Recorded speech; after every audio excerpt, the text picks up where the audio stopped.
آج آزمائش میں عوام تو کیا امت کے علماء بھی کتنے پھنسے ہوئے ہیں کہ وہ سیدہ پاک رضی اللہ تعالی عنہا کی طرف جواب دیتے ہوئے ان شرطوں کے ساتھ بھی خطا اجتہادی کی نسبت کرنے کو بے ادبی کہہ رہے ہیں، جبکہ یہ نسبت ہمارے اکابر نے بلکہ خود رسول اللہ صلی اللہ علیہ وسلم نے حدیث میں نبیوں کی طرف بھی مانی ہوئی ہے۔ تو پھر کیا نتیجہ نکلا کہ رافضیت اہل سنت میں مسلسل یہ موضوعات بیان نہ ہونے کی وجہ سے اہل سنت میں سرایت کر چکی ہے کہ اگرچہ یہ مانتے سیدہ پاک کو غیر معصوم ہے، مگر مانتے وہ شان ہیں جو شان نبیوں سے بھی آگے ہے۔ کس بات میں؟ خطا اجتہادی کی نسبت نہ کر کے۔ اب اس سلسلہ میں عام نہیں، یہ ترجمہ کنز الایمان جو ہے قرآن ہے، اور میں سارے ان خطیبوں سے ان پیروں سے کہ ہم محبت والے ہیں، ہم ادب والے ہیں، ہم یقیناً محبت والے ہیں، ہم ادب والے ہیں، تو اس پر حاشیہ جو ہے تفسیری حاشیہ خزائن العرفان وہ حضرت قبلہ سید محمد نعیم الدین مراد آبادی کا ہے، ایک سید ذات کا تفسیری حاشیہ، عام رسالہ نہیں، قرآن کی تفسیر۔ اس میں جو قرآن مجید برہان رشید کی سورہ بقرہ کی آیت نمبر 35 ہے، وَلَا تَقْرَبَا هَٰذِهِ الشَّجَرَةَ فَتَكُونَا مِنَ الظَّالِمِينَ، اس یا تفسیری حاشیہ میں حضرت سید نعیم الدین مراد آبادی رحمہ اللہ تعالی کیا لکھتے ہیں؟ تفسیری حاشیہ جو اس چھاپے کے مطابق بقیہ میں لکھا ہے 1095 صفحہ پر، یہ تفسیری حاشیہ کیا لکھا ہے؟ اس میں لکھتے ہیں کہ حضرت آدم علیہ السلام کو خیال ہوا کہ لا تقربا کی نہی تنزیہی ہے، تحریمی نہیں، کہ اللہ تعالیٰ نے جو روکا ہے کہ قریب نہ جاؤ تو یہ نہی تحریمی نہیں، تنزیہی ہے۔ اب یہ ہماری غلطی ہے نا کہ قرآن کا جو مطلب ہے وہ ہم لفظ بولیں گے تاکہ کوئی کہے عوام کو کیا پتا ہے ان چیزوں کا، تو عوام کو پتہ ہونا چاہیے نا کہ مکروہ تحریمی کیا ہوتا ہے، مکروہ تنزیہی کیا ہوتا ہے۔ تو ظاہر ہے کہ جو چیز نبوت کی طرف منسوب ہو سکتی ہے تو نبوت کے نیچے وہ منسوب کریں گے تو توہین نہیں ہوگی، بلکہ اس کا مشروط طریقے سے اگر نچلے طبقے کے لیے جائز نہیں سمجھیں گے تو پھر عملاً روافض والا عقیدہ نظر آئے گا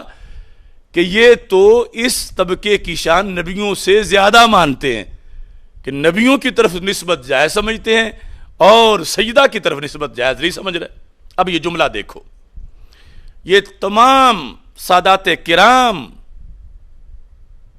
مشائخ، مفتیان کرام، تمام ملت اسلامیہ، تمام عوام کی طرف منسوب کر رہا ہوں، یہ اپنے اپنے پاس جو گھروں میں موجود ہے قرآن مجید کنز الایمان، تو اس پر یہ دیکھ لے۔ ولا تقربا کے حاشیے میں کیا لکھا ہے کہ حضرت آدم علیہ السلام کو خیال ہوا کہ لا تقربا کی نہی تنزیہی ہے، تحریمی نہیں ہے، یعنی اجتہاد انہوں نے کیا، کیونکہ اگر وہ تحریمی سمجھتے تو ہرگز ایسا نہ کرتے کہ انبیاء علیہ السلام معصوم ہوتے ہیں۔ یہاں حضرت آدم علیہ السلام سے اجتہاد میں خطا ہوئی، اور خطا اجتہادی معصیت نہیں ہوتی۔ تو میں سارے مسلمانوں سے کہتا ہوں کہ جو بات قرآن کی تفسیر میں حضرت سید نعیم الدین مراد آبادی لکھ رہے ہیں کہ حضرت آدم علیہ السلام سے خطا ہوئی، صرف امکان نہیں، وقوع، اور ساتھ قید لگا رہے خطا اجتہادی کی، تو حضرت آدم علیہ السلام سے وقوع خطا اجتہادی اگر توہین نہیں اور بالیقین نہیں، تو جو نبوت سے نیچے طبقہ ہے وہاں خطا اجتہادی کا امکان یا امکان بمعنی وقوع، اور وہ بلکہ ایک اجر و ثواب ہے، اس کو توہین کیوں کہا جا رہا ہے؟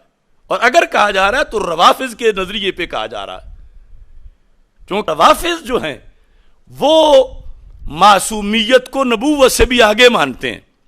اور ان کا نظریہ ہے کہ سیدہ خطا اجتہادی بھی نہیں کر سکتی،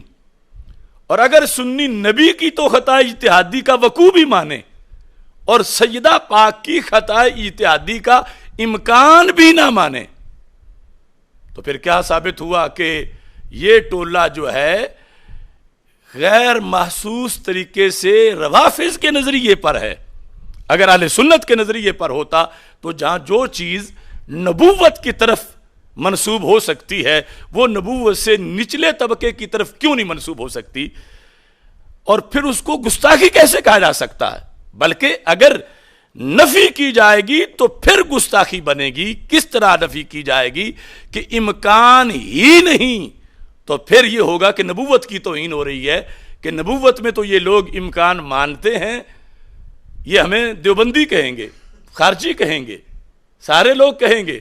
کہ تمہارے اسلاف کا 14 صدیوں میں تو یہ نظریہ ہے کہ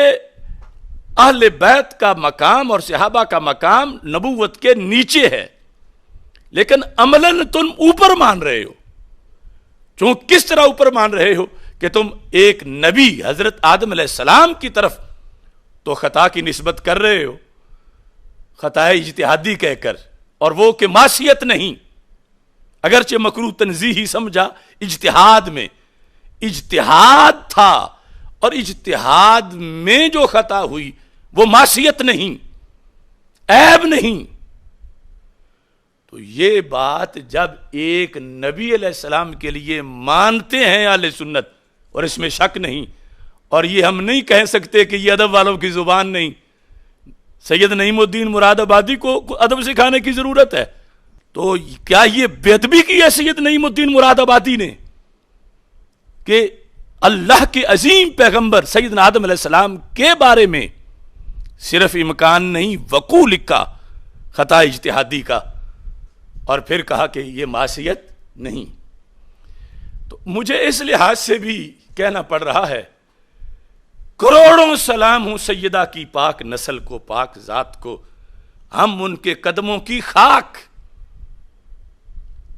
اگر آج کوئی یہ کہتا ہے کہ